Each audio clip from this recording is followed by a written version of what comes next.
ఇందాక ఇంకో 2 కర్రీస్ చేయాలి అని అన్నాను కదా. అంటే సొరకాయ పెరుగు కూర, ఇంకా కాలీఫ్లవర్ పాడవుతుంది, అందుకోసం మళ్ళీ ఇంకా 2 రోజులు అయితే ఇంకా మళ్ళీ వేస్ట్ అయిపోద్ది. అందుకనే కాలీఫ్లవర్ బాగుంది కొంచెం అని తీసి కర్రీ చేశాను.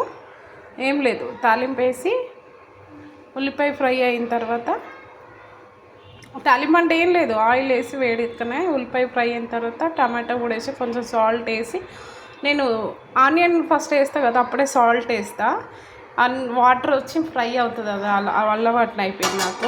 ఒక్కొక్కరిలాగా కొంతమంది లాస్ట్లో వేస్తారు, నేను అట్లా కాదు, ఆనియన్తో పాటు సాల్ట్ వేస్తాను. ఏ కర్రీస్ అయినా తొందరగా మెత్తగా అవుతుంది, నీరు వచ్చి తొందరగా ఫ్రై అయిపోద్ది బ్రౌన్గా.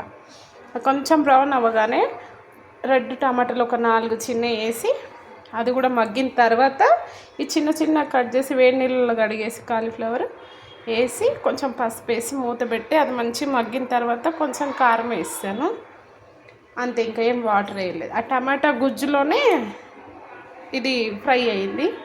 సూపర్ ఉంది కర్రీ, బాగుంది. కొంచెం సాల్ట్ చెక్ చేసిన. అయితే సొరకాయ మొన్న తోటకూర పెరుగు కూర చేశాను, బాగుంది అన్నారు. అప్పుడప్పుడు చేస్తూ ఉంటాను, ఇంక ఎండలు స్టార్ట్ అయినాయి కదా ఇప్పటి నుంచి, అందుకే పెరుగుతో కూడా కర్రీస్ కొంచెం ఎక్కువ పుల్లగున్న పెరుగుతో కాకుండా కొంచెం నార్మల్ పెరుగుతో చేసుకుంటే బాగుంటుంది. పుల్లగా ఇష్టపడే వాళ్ళు పుల్లగున్న పెరుగుతో కూడా చేసుకోవాలి. ఈ స్పూన్తో 2 స్పూన్లు శనగపిండి, ఎక్కువ పచ్చిమిర్చి, కొంచెం సాల్ట్ వేసి కారం తగ్గట్టుగా పేస్ట్ వేసి ఇందులో కలిపేసాను. ఆ పచ్చిమిర్చిలో వాటర్ వేసి కడిగేసాను కదా మిక్సీ గిన్నె, ఆ వాటర్ అందుకే ఎక్కువ కనిపిస్తుంది.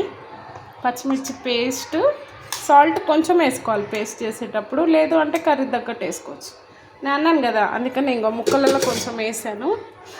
ఆయిల్ వేసి జీలకర్ర, ఆవాలు, కొంచెం మినపప్పు, కరివేపాకు, ఒక ఎండుమిర్చి వేసి అవి ఫ్రై అయిన తర్వాత